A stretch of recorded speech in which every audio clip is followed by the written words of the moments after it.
Exemple d'estime de soi. L'estime de soi est une composante intérieure qui façonne la manière dont une personne se perçoit, réagit et interagit avec le monde qui l'entoure. Elle repose sur la valeur personnelle qu'on s'attribue à soi-même, sur le sentiment d'être digne et capable, et sur la conscience de son propre mérite. Ce concept, bien que profondément personnel, se manifeste dans d'innombrables situations de la vie quotidienne et peut être illustré à travers des exemples concrets qui en révèlent toute la richesse et la complexité. Prenons le cas d'une personne qui entre dans une pièce remplie d'inconnus et qui choisit de sourire, de saluer les gens et d'engager la conversation. Ce comportement peut paraître anodin, mais il illustre une bonne estime de soi. La personne ne se sent pas menacée par la présence des autres, elle ne craint pas d'être jugée ou rejetée. Elle sait ce qu'elle vaut, elle sait qu'elle mérite d'être là, et cela se reflète dans sa manière d'être. Au contraire, une personne à faible estime de soi aurait tendance à baisser les yeux, à éviter les interactions, à se sentir inférieure et invisible. Dans ce même contexte, un autre exemple révélateur se trouve dans la prise de décision. Imagine une personne qui se voit offrir un poste à responsabilité.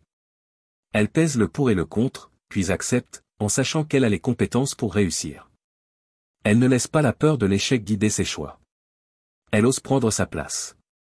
Cette capacité à se dire « je suis capable, je mérite cette opportunité » est un indicateur fort d'estime de soi. À l'inverse, une personne qui doute constamment d'elle-même refusera cette offre, non pas parce qu'elle ne veut pas avancer, mais parce qu'elle se sent incapable ou illégitime. Ce sentiment d'illégitimité empêche souvent d'oser et freine les élans naturels vers la croissance personnelle. Dans la sphère relationnelle aussi, l'estime de soi joue un rôle fondamental. Une personne avec une estime de soi élevée sait poser ses limites sans culpabilité. Elle sait dire non sans craindre de perdre l'affection des autres. Elle choisit ses relations non pas par peur de la solitude, mais par désir sincère de partage. Elle ne s'accroche pas à des liens toxiques simplement pour se sentir validée. Un exemple simple mais puissant est celui d'un individu qui met fin à une amitié destructrice en comprenant que son bien-être passe avant le besoin d'approbation. Cette personne reconnaît sa valeur et agit en fonction de ce qu'elle mérite. À l'opposé, une faible estime de soi pousse à accepter l'inacceptable, à tolérer l'irrespect et à se convaincre qu'on ne vaut pas mieux. L'estime de soi influence aussi le rapport à l'échec. Une personne avec une estime de soi saine verra l'échec comme une expérience d'apprentissage. Elle comprendra que sa valeur ne dépend pas d'un résultat ponctuel. Elle acceptera l'erreur comme un passage et non comme une preuve de nullité. Prenons par exemple un étudiant qui échoue à un examen, mais qui garde confiance en lui et redouble d'efforts pour s'améliorer.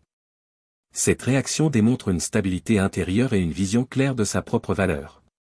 À l'inverse, celui qui se sent démoli par un échec, qui pense qu'il n'est bon à rien et qui abandonne ses efforts, illustre une estime de soi fragilisée. Car l'échec est interprété comme une validation négative de sa propre identité. Dans la vie professionnelle, l'estime de soi permet de prendre des initiatives, de proposer des idées, de demander une promotion ou une augmentation. Elle donne l'audace de sortir de l'ombre et d'affirmer sa contribution.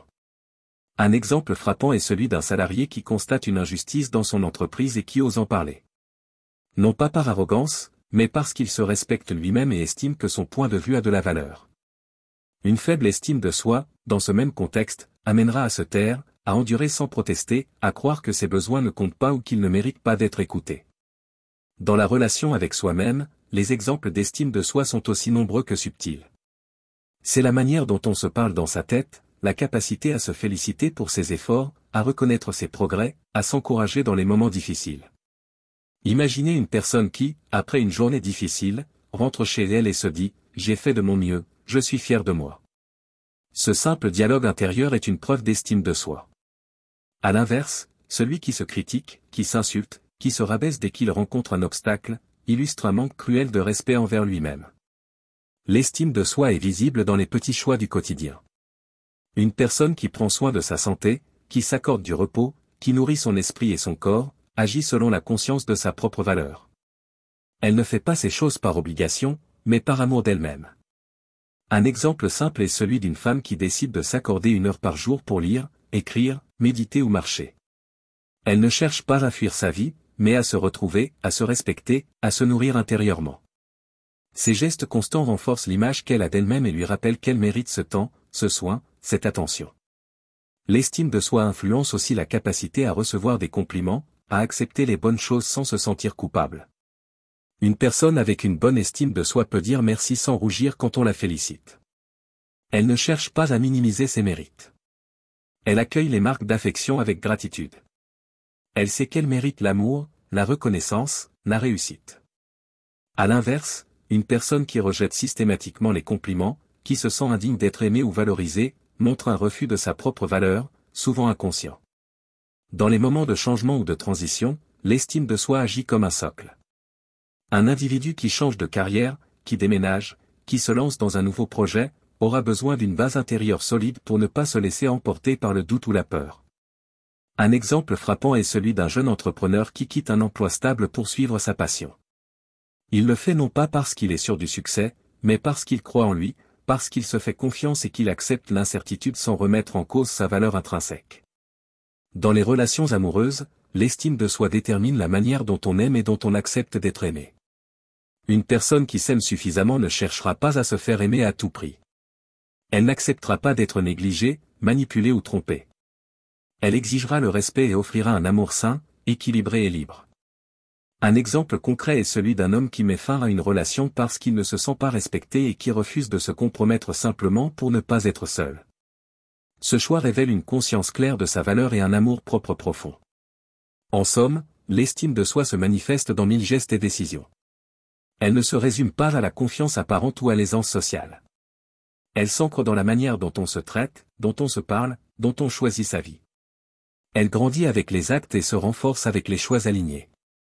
L'exemple ultime d'estime de soi est celui de quelqu'un qui se respecte en toutes circonstances, même quand personne ne regarde, qui agit avec intégrité même quand c'est difficile, qui reste fidèle à ses valeurs, même au prix de la solitude ou de l'inconfort. L'estime de soi n'est pas un état figé, mais une pratique constante, un engagement envers soi-même.